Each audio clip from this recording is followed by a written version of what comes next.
No, no, no. No, God! No, God, please, no! No! No! I'm over here on this side of town. Come on over here, try to clown. I never pipe down. If they weren't coming for me, then they definitely coming for me now. Use your common sense. Why is NASA Part Department of Defense? They divided up the seas into 33 degrees, feeding kids masonry. Bruh, be careful what you read. Flatline. There's no superior bloodline. Flatline. You got me once, but that died. Ay, voice.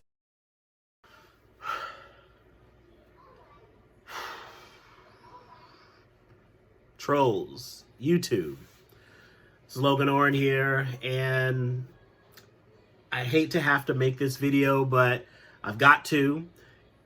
And these aren't the kind of videos that I like to make because I've been such a huge Marvel fan since I was a kid, but this one, it kind of hits home. This is a personal video to me.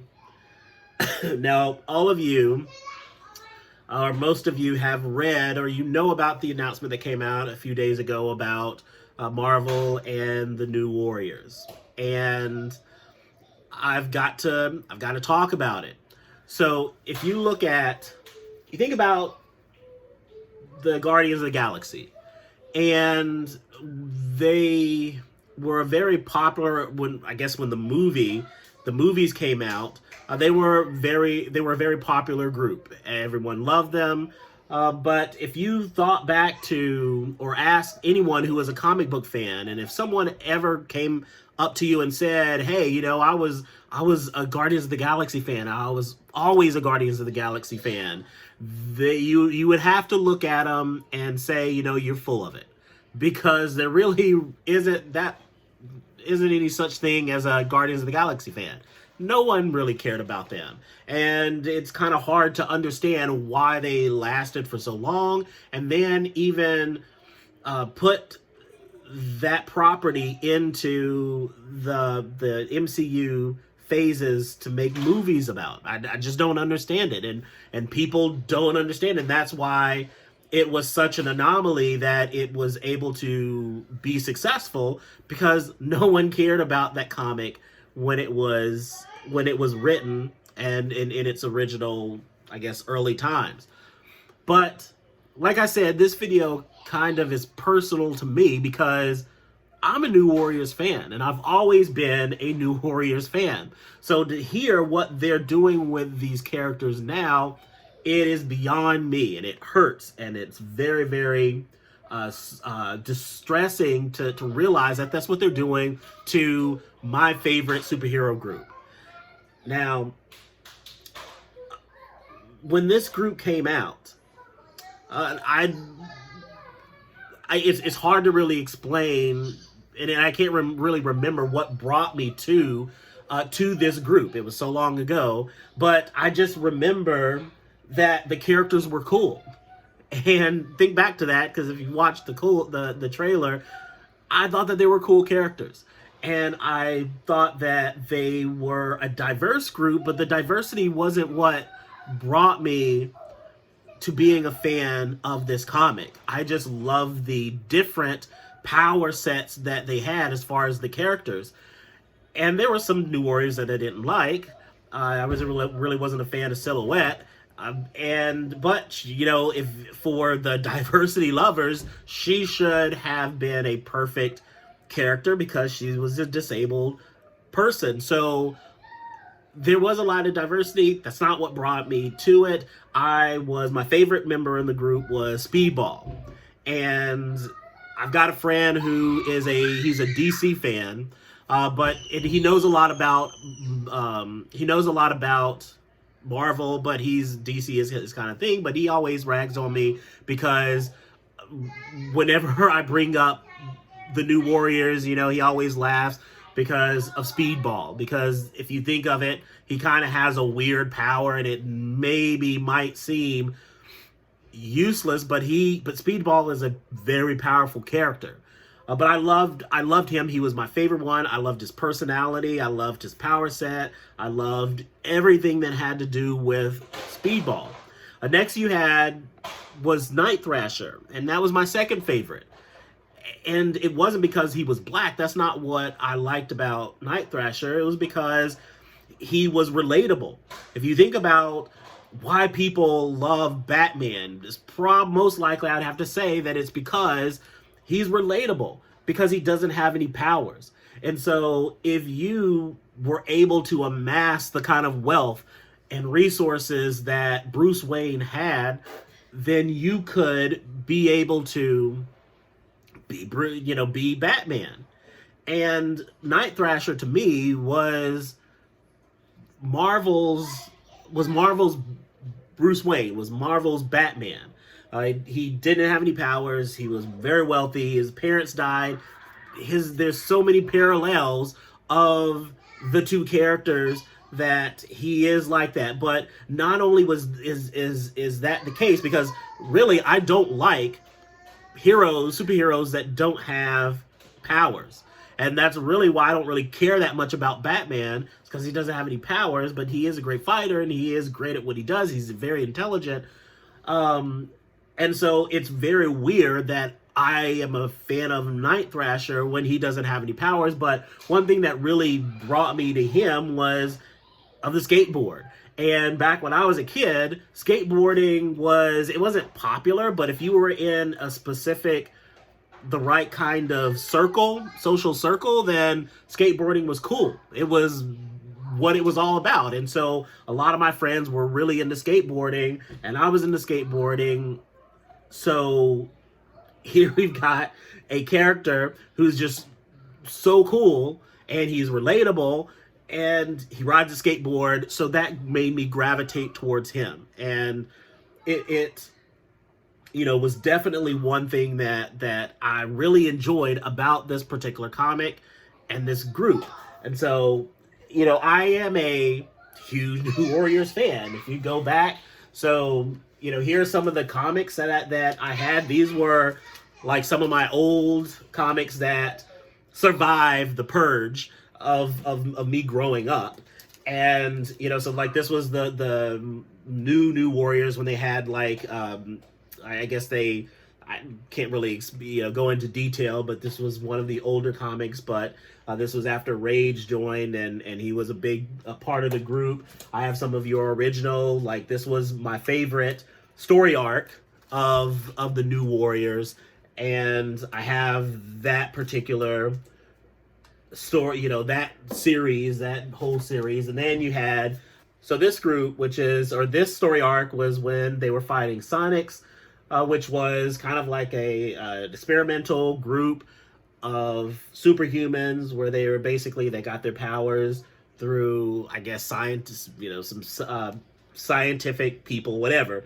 But, these are my favorite issues, my favorite ones that I was able to establish. I've got the first issue, but I'm hoping that my mom still has it. When I went to college, I left some of my comic books at home, and that was one specific one that I left at home because it was the first issue, and I didn't want anything to happen. So when my mom moved, I was still in school, so she took all of the stuff from my room and put it in storage. So I'm hoping it's still there. So eventually I'll find out if it's still there. Here, when I came back into comics, it was because of the New Warriors and the Civil War storyline that had already started. That's what brought me in. But one of the things that really got me hooked is because when you think about the origin of the Civil War storyline, had to do with the New Warriors and the TV show that they had, which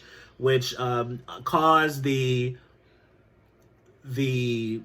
incident, and I forget the name of the place where it's, I think somewhere in Connecticut, but it spearheaded the Superhuman Registration Act, which brought up the whole Civil War. But I've got a lot, tons of comics and issues of, you know, during the initiative of the New Warriors when that came about. And I even have, this is the issue of the Thor, of the Mighty Thor, where the New Warriors' first appearance was.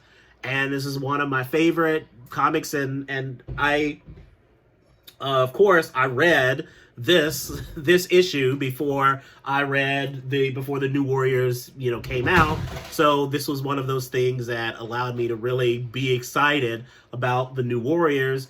But one of my favorite issues, this one of my newest, what would you call it? My newest acquisitions is the Night Thrasher figurine that I found in the store. And when I saw it, I was like, wait a minute, you don't ever see New Warrior stuff, and you definitely don't ever see Night Thrasher stuff.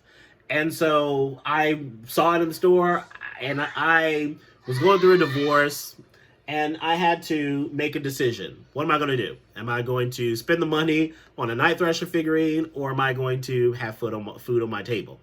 And this was the only one that they had, and so I knew that they were not going to get any more. So I bit the bullet, spent the money, and decided to buy it. And so it goes with my collection of figurines, but it means a lot because New Warriors, favorite group, Night Thrasher, one of my favorite characters.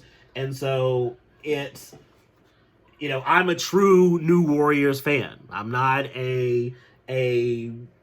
someone who's just criticizing this new group just to be criticizing it just for the purpose of doing it.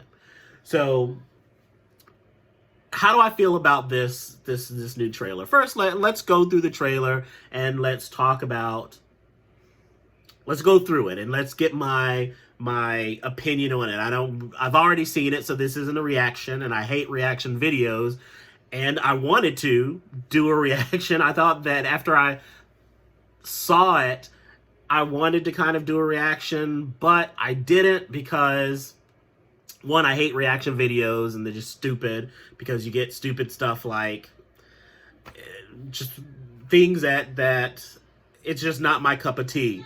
But when I saw a video, I think it was by Young Ripper 59, and he's one of the YouTubers that I subscribe to, and I saw the video on my list, and I saw it said New Warriors trailer, and I wanted to check it out because I wanted to have my own honest opinion of it. Because at first I thought it was a movie, that it was a New Warriors movie trailer. Or maybe like whether it was live action or animated, I didn't know. But I know that they were talking about doing something with the New Warriors a while back, and I really wasn't fond of it because it had to do with Squirrel Girl as part of the New Warriors, and I'm not, you know, I wanted them to pay homage and the respect to the original New Warriors. So I thought it had something to do with that. But I watched the trailer first so I could gather my own opinion to see if, you know, how I was going to think about it, how I was going to feel about it. And then I watched his review, and of course we really weren't that far off of what, you know, what we believed, what we thought was going to, you know, what we thought about this particular property. So let's go through the trailer and let's look at it. Let's talk about it, and I'll stop it. I'll try to make this quick and not to do a lot of talking so that this video is not that long. All right, so let's go ahead and let's start with the video.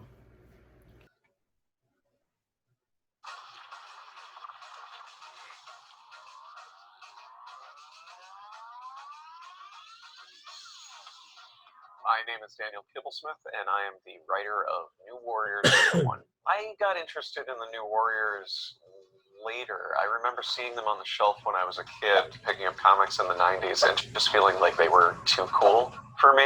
Like I was in... See, this is where we have to stop, and we have to understand this, that he's saying that he thought that the New Warriors were too cool for him, which is pretty sad, because if he's saying that the New Warriors were too cool for him, and he's writing for the New Warriors, then that means that he's probably scaling back on these characters, and they're not going to be all that exciting. They're not going to be all that cool. If this is the original thought that he had, that they were too cool for him, who thinks that characters are too cool for them? They're supposed to be cool. Like, do you read comics because they're not cool? Does someone pick up a comic and decide to read it and care about the property because it's not cool? That's like the dumbest thing that anybody who's writing for a property, an existing property, can say, that he thought that it was too cool for him. Shows a lot about you. Intimidated by, Night Thrasher had a blade coming out of his wrist. Nova was really buff. They were all the edgy characters for the 90s, as the cover said. They were all pretty buff. I mean, none of them were skinny. None of them were lanky. They were all buff. So New Warriors, I thought, were really interesting characters because they occupy this really cool space. They're forever young, but they've now been around for 30 years. My editors on the previous episodes on Loki and Black Panther versus Deadpool asked if I would be interested in doing a New Warriors tie-in that actually poses them as the authority figures in this conflict instead of the rebels. And I like that. I like the fact that the New Warriors, this group, the New Warriors, are put into a position of authority. They're not the ones that are the young group, and you don't really see that many. You don't really see that as what the New Warriors are, I guess, if you're thinking of the latter group of the New Warriors, or the very original, but they still seem more authoritative. And I'm gonna have to do some research to see, like, what is this like a retcon of the New Warriors? Because last time I read is that during the Stanford incident that they were all killed except for, I think, Marvel Boy and Speedball, but the rest of them were killed. So is this Night Thrasher? Is this Dwayne, or is this Danielle? Who is it? We see Firestar is back, and Rage, and so what is what is the, I don't know what you call it. What is what is this particular New Warriors group? Liked the tension of that. So because the New Warriors are the authority figures in this story, they have to be mentoring new Warriors who are under 21 and subject to the laws that triggered the outlawed event. This new law is making it illegal to be a vigilante under the age of 21. The artist on New Warriors... So it's the Superhuman Registration Act 2.0. That's what it is. This has been done before, and now they're turning the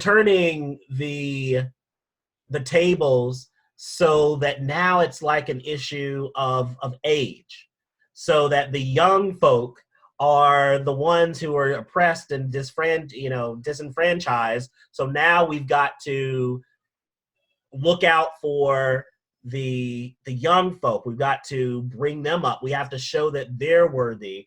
Although the vast majority of superhumans, the superheroes, were young when they started out being vigilantes and being heroes. So I feel like it's this push for young people to feel some sense of status or position in the world, and to make themselves more than what they actually are. And I see that this is like a trend that's been going on for a while, actually. And I feel like they're working their way all the way up until pedophilia is normal, because kids are kids for a reason. They don't have the ability to rationalize through important things. They're not developed yet mentally to be able to handle certain things. But there's this push for them to be able to make decisions that they normally wouldn't, and to treat them like they are adults. And I believe that to a sense, I believe to a sense, that is true, and that you've got to let children grow up, and you've got to let them learn how to make adult decisions, but at the same time, still understanding that a child is still a child. You've got the show, the new spin-off show with The Walking Dead. I can't remember what it's called. The Walking Dead, is it Generations or something? I can't remember, but when I first saw the trailer for it seemed as if it was built around the core protagonists were teenagers, were young people. And I'm like, why are we watching a Walking Dead series about kids, about people who are young, teenagers, and how they're dealing with the pandemic, the crisis? And I mean, not that it's a stupid idea, because we've got different versions. We've got the original version of The Walking Dead, and then you've got Fear, and you see how the virus, the outbreak, was handled in a different part of the country. And so then I guess they're gonna throw in, with young people, whatever. But let's keep going. Warriors number 1 is Luciano Vecchio. He designed all of the new Warriors and gave them costumes that felt as modern as the new Warriors costumes, to sort of feel classic and instantly familiar. So the first character that we're introduced to is Trailblazer. She's a group home and foster kid who is volunteering at a... Okay, Trailblazer. Okay, hold on. Let's finish. When this mysterious threat shows up and Night Thrasher runs to the rescue, and because she helps him, she ends up in the crosshairs of this new outlaw law, and she inherited from her grandfather a magic backpack of divine origin. We picked the name Trailblazer because she's somebody who charges into action. She knows that she can do some good with this, mysterious gift that she's been given. Okay, so this character Trailblazer. So on the Marvel website, the synopsis of this character says, a regular kid scooped up into the world of teenage superheroing. Her magic backpack is actually a pocket dimension with seemingly infinite space from which she can pull out useful or random objects. It's not always under her control. She claims to get her power from God, but not the God you're thinking of. She's a group home and foster kid who is volunteering at a senior center when this mysterious threat shows up, and Night Thrasher runs to the rescue. The scribe adds, and because she helps him, she ends up in the crosshairs of this new outlawed law. So, okay, so she is not your typical prototype of what a hero is. One, because she is rather large, and I don't know what her race is. And I'm thinking, at first I was thinking she's black, but she is somewhat of melanated skin color, and she might be Indian, or she might be Hispanic. I don't think she's black though, but if she is black, I find it kind of questionable why they make her, fat. But regardless of her race, she is pointless to a superhero group. And if she's the one that charges, that she's the first one, the trailblazer, I don't think she's not going to be beneficial to the New Warriors, except for her magic backpack, which is stupid and one of the dumbest things that you could probably think of. She might as well, if she really wants to help, then she is better off giving the backpack to someone else. Give the backpack to Night Thrasher and let him do what he does, and now he's got a magic backpack. But as far as defending people, fighting people, no, I don't see it. Unless she can pull out from her magic backpack, if she can pull out a Iron Man suit, or she can pull out like a respirator or an inhaler, because most likely she's going to be using one if she has to do any kind of running. So I don't understand why she is a character and why they made her like she is. She is not going to be valuable as an offensive threat unless she's able to pull something out of her book bag. If someone attacks before she can reach into her magic book bag, then she's going to be knocked out, knocked out of the equation very quickly. So her as a character is pointless.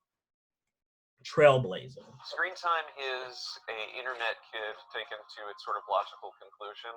As a youth, he was exposed to his grandfather's experimental internet gas, and that has patched him permanently into the World Wide Web. The word screen time is only ever used in a sort of restrictive sense, and because we're doing a story about teenage rebels, a lot of the names are about teens fighting against labels that are put on them. So okay, so internet gas, experimental internet gas, enough said. So, okay, so a meme-obsessed super teen whose brain became connected to the internet after becoming exposed to his grandfather's experimental internet gas. What is internet gas? Like, what is that? What does gas and internet have to do with each other? They don't. There is no gas. The internet's not fueled by any kind of material. It doesn't need a fuel source. It doesn't produce a fuel source. So what is internet gas? Like, you're just making crap up that's not even rational. It's not even reasonable, because even with Spider-Man, and someone made a comment about Spider-Man they said that a lot of characters have origins of their powers that don't really make any sense. And that he brought up Spider-Man, he gets bit by a radioactive spider. Well, I'm sorry, but that kind of makes some sense. Number one, because spiders exist. Number two, it makes sense that a spider could have been affected, that could have been radioactive, and that it could then bite someone and then pass off that radioactivity to the person that it bites. So that's reasonable, logical to think that, okay, that makes sense. But experimental internet gas is nothing. So it says now he can see augmented reality and real-time maps and can instantly Google any fact. Does this make him effectively a genius? He sure acts like it does. Okay, so here, this is useless character number 2, because Night Thrasher can do what he does. Because basically what it turns screen time into is something, okay, let's go back. Night Thrasher has the book bag, so if he needs to pull something out to help him out, he can pull it out himself, but he can still defend himself, he can still fight off people, he can protect himself, he can do all of that stuff. So the book bag is best suited to be given to him. Save or screen time is not needed, because I'm pretty sure at this time period that Night Thrasher has something that is just as good, which is a cell phone. With a cell phone, you can Google anything at any time very, very quickly. It is no different than what Jarvis could do for Iron Man, and whatever the name of the character is for Iron Man 2.0, Spider-Man could do. I forgot her name, what the name that he gave her, but she does the same thing. So here you've got tech, and I'm pretty sure that Night Thrasher has some kind of tech within his helmet, within his suit, that allows him to be able to just Google things and look up information and pull information from the interwebs to be able to find out information. This is another useless character that I don't see the validity of what his purpose is. So with screen time, we liked the idea that he has infinite screen time. Snowflake and Safe Space are the twins, and their names are very similar to screen time. It's this idea that these are terms that get thrown around on the internet that they don't see as derogatory, to take those words and kind of wear them as badges of honor. Safe Space is kind of a big, burly, sort of stereotypical jock. He can create force fields, but he can only trigger them if he's protecting somebody else. Snowflake is non-binary and goes by they, them. Snowflake has the power to generate individual crystallized snowflake-shaped shurikens. The connotations of the word snowflake in our culture right now are something fragile. And this is a character who is turning it into something sharp. Snowflake is the person who has the more offensive power, and Safe Space is the person who has the more defensive power. The idea was that... Okay, I'm definitely not the kind of person to bring in race and to race bait and all that stuff.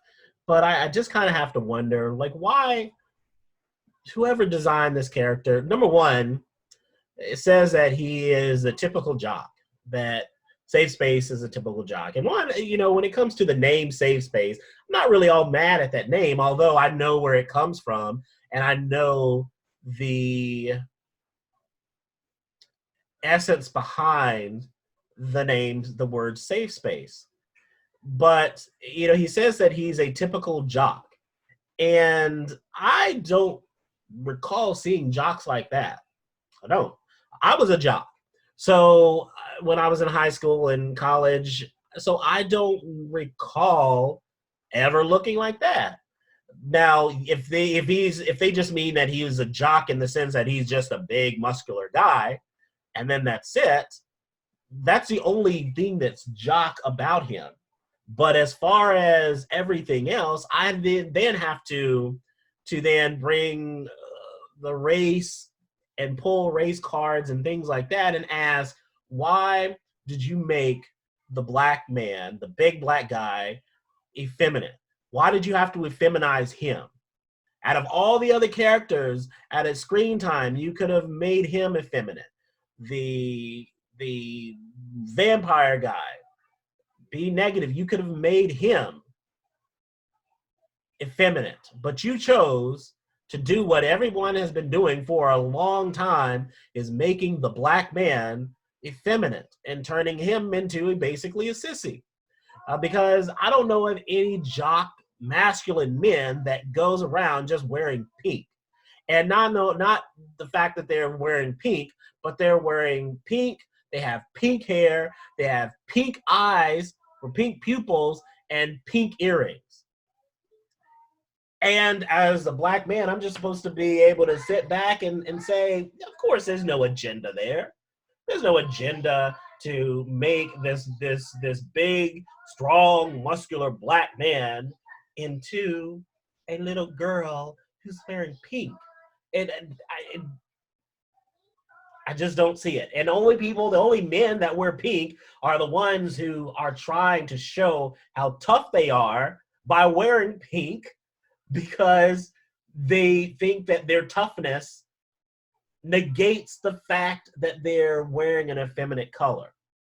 So I just think, so that's, you know, that aside, his skill set, his power set, dumb as crap, dumb as anything else, because he creates force fields. Okay, that's cool. You know, if it's a cool power, if he can create impenetrable force fields at any time. But no, it's not that he can create them whenever he needs to. He can only create his force field when he's protecting other people. Like, what about if he's by himself? If he's fighting and there's no one around? He doesn't have, you know, it doesn't say he has super strength. It doesn't say he has super speed. And the only power that it says that he has is the ability to create a force field when he's protecting someone else. So he then is useless because now he has to be protected. He has to have someone that is with him at all times, and he has to put other people in harm's way in order to help himself. In order for him to protect himself, he has to put someone else in the line of fire for him in order to protect them so he can protect himself. That's a dumb power. Because now he's a liability. He's not a help. He's not a hero. He's a straight liability. And another thing is, who decides where does he get his powers from that allows for it to make a distinction of when he's using it by himself or using it for himself or he's using it for other people? Like who makes that decision? Or what senses who he's using the shield for? Like, this is where you've got the powers that are kind of switched up and made and like that are wrong, that are mixed up. Because the magical backpack that was supposed to it's supposed to be a holy backpack that gets his powers from a god. That would make sense. Like if he got his powers from a god that he worshipped, then that makes sense that he could only help someone when he can only use the force field whenever he's protecting someone else, because there's that supernatural element. And you can have a god that's watching all over him all the time, that senses when he's doing things, and only allows him to be able to make that force field when he's helping someone else. But if it's just a power that he has internal, like he's like a mutant, or like he got his powers from an internet gas or something like that, what is establishing the ability to distinguish between him using the force field for himself and him using the force field to protect someone else? You know, I'm interested to find out how they're going to write some of these plot holes or these holes within the characters. I mean, it's bad when you already have holes in the characters before you even have written stories for them. Okay, then we've got Snowflake, which is, you know, let's go back to the thing I wanted to say for the guy, for the Safe Space. Now, the name Safe Space, I don't think that it's a bad name. It's actually a cool name. I think it would be a cool name if the word safe space wasn't an SJW term, but it is. So that kind of taints it. But if it didn't exist, Safe Space is a kind of a cool name, because if he can create force fields that protects himself and other people, then that's a pretty good name. But because it's an SJW term, it ruins it and it taints it and it makes it horrible. So Snowflake, who's supposed to be non-binary, which clearly you can look at her and tell that she's a female. If they really wanted to make her non-binary, then she probably should have had like regular long hair or something, but that made it indistinguishable to understand, to know what gender that she is. But she has boobs and she's very feminine, and the only masculine thing about her is her hair, but everything else is rather feminine. So, you know, you have to look at her and understand that you're a female. And the whole, what do you call it? The pronouns, and you know, I'm gonna say it's she. I'm not disrespecting. Well, if I am disrespecting her and she wants me to call her by her pronouns, then she can come and tell me, and she can let me know this, and then I can talk to her and we can have a conversation. But I don't see that happening anytime soon. So Snowflake, I mean, her powers are kind of interesting, where she can create these snowflake-like things that allow for her to be able to throw, you know, as projectiles. But overall, it's the character is just pretty whack. But they would mirror each other and complement each other. B Negative is the goth kid. When he was a baby, he got a rogue life-saving blood transfusion, we assume, from Michael Morbius. And now he has a very similar look and very similar vampire powers.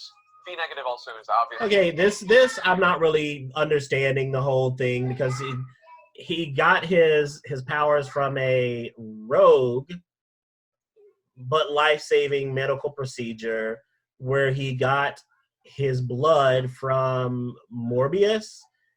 And I don't really know a lot about Morbius, but I mean, I know he's a vampire, and he's been out for a while, and I'm wondering how Morbius got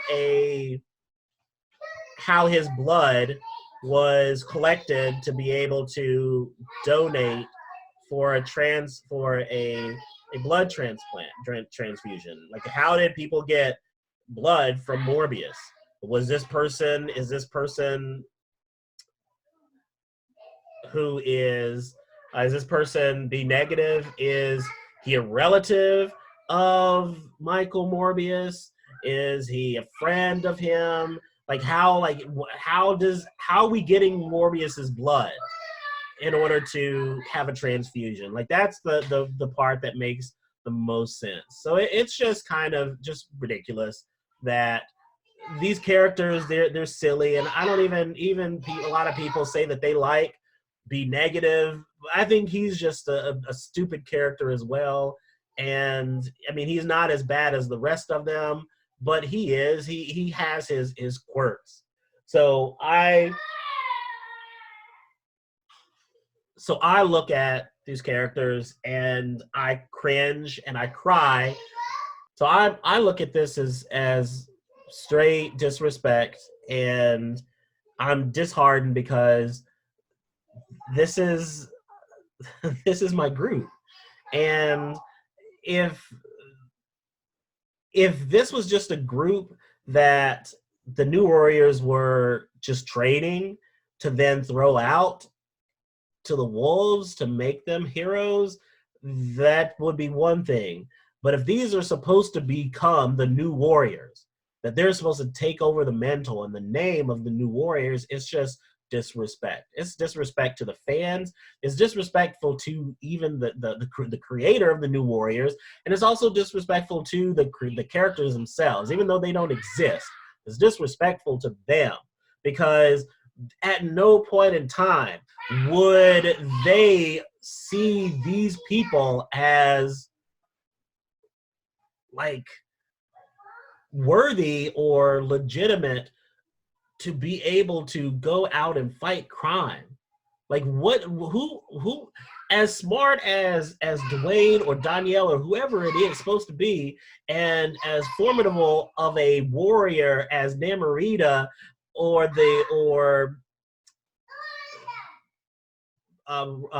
Rage, or these guys, why would they look at Safe Space and Screen Time and Trailblazer and be like, yep, we gotta have them. We gotta have those people. They wouldn't, because they're worthless as fighters, as warriors. They are not warriors. They're just people. They're just people that have stuff. And even during the initiative, when the New Warriors became New Warriors, and then there were people who lost their powers, and so Danielle gave them tech that gave them new powers, and it wasn't them that had powers, but the tech that they were using was what was projecting the powers. Like, those abilities allow them to fight crime and allow them to fight villains and supervillains. Like, the best you could get, the best you could get with this group is to be a security team for a high school. But they're not going out in the streets and fighting crime. They're not going out and fighting Juggernaut. They're not going out and fighting, the Green Goblin or any other formidable villain who might pose a threat. they're not going to be able to hold a candle to any of the New Warriors rogue gallery. So who are they there to fight? It's as disrespectful as the whole comment of, it's that whole comment, it's as disrespectful as the whole comment from the Suicide Squad where they said, you know, who would go if Superman flew into the White House, you know, who would be there to stop him? It sure wouldn't be the Suicide Squad, because they're not going to be able to handle themselves and be able to stop Superman from doing anything. So it's disrespectful. It's just silly and it's stupid. So, you know, I look at these characters and I say that this is where I kind of have, I think this is where these characters should have been named and should have been introduced to us, and they definitely should not have been introduced as New Warriors. So I say that they would have been best as the social justice warriors, because that's really what they are. All they are is just a way to show that they're representing social justice, and they're representing the things, even by taking their names and trying to say, oh, well, these names are words that people have been named, and they have negative connotations, but we're going to take them and use them for good. That's all. That's all they are. They're just a social justice movement, a social movement. The new warriors, the social justice warriors, are that. If anything, I do like Night Thrasher's suit. That looks bad. I mean, badass. It looks great. But everything else, like this, is just trash. So, you know, you know, what they should have done, if anything, they should have started off and they should have named their main girl. They wanted to go with actual names. They should have gone with Trigglypuff.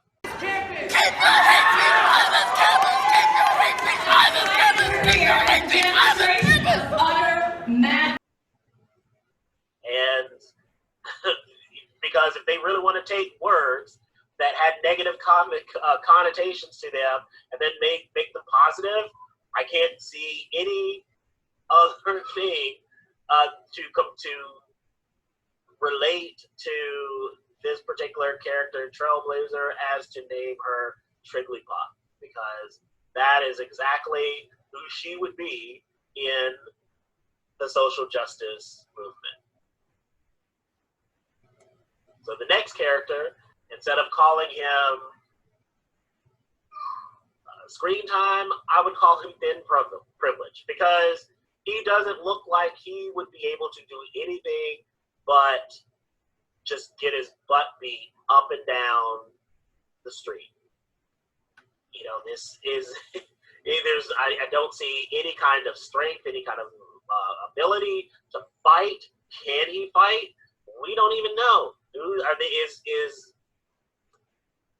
Night Thrasher going to be able to teach him how to fight enough at such a young age, enough to be able to go out and fight crime? No.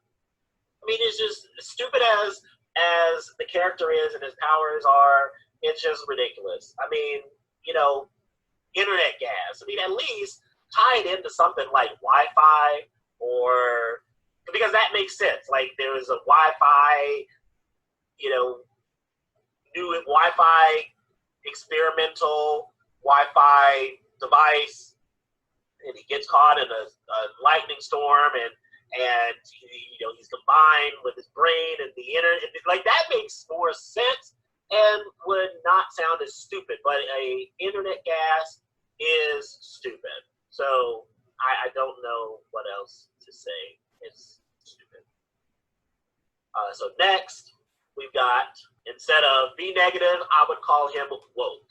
And the reason why I would call him woke is because he is, you know, he's supposedly, from what I can see, is that he's this huge fan, and he's obsessed with like classic music. and things from the 90s and from the 2000s. And, you know, I could just see him saying, that's not real music. Real music is the, the Grateful Dead. And that's what real music is. And, a real show would be what's the name of that show? Seinfeld. That's what real entertainment is. And so he's woke of what is cool and what's hip and what's trendy, and everybody else is just asleep with the new stuff, with mumble rap and reality shows and stuff like that. Because that's where I see this particular character. And he's always woke, because I don't think vampires sleep. So but that's where I would put him, and I would name him woke instead of be negative. And then, of course, last but not least, we've got our dynamic duo, twins. And, you would have to say that it makes pure sense for, instead of Safe Space, he is clearly Soy Boy. And his twin sister, brother, whatever, his sister, his twin thing, we're going to name her Queen, because that's what every black female is in the world. They're all queens. So, we're supposed to treat them like queens. And that's probably why they're so close, and that he's probably, usually used to using his powers to connect, to protect her, is because she's his queen. It makes complete sense to me, and it's funny to me. If it's not funny to you, I don't care. So what do you think? Leave a comment in the comment section. Positive, negative, whatever. I'll take whatever comment that you leave. But this is definitely something that I feel like, we need to figure out a way to respond to Marvel. And I don't want to say just through our pockets, but I believe that some verbal response needs to be made, other than just not buying the comic. So what are your ideas? What are your thoughts? Let me know. And until next time, this is Logan Oren, the Troll for Truth. Why? Because the truth should mean something. Trolls, roll out.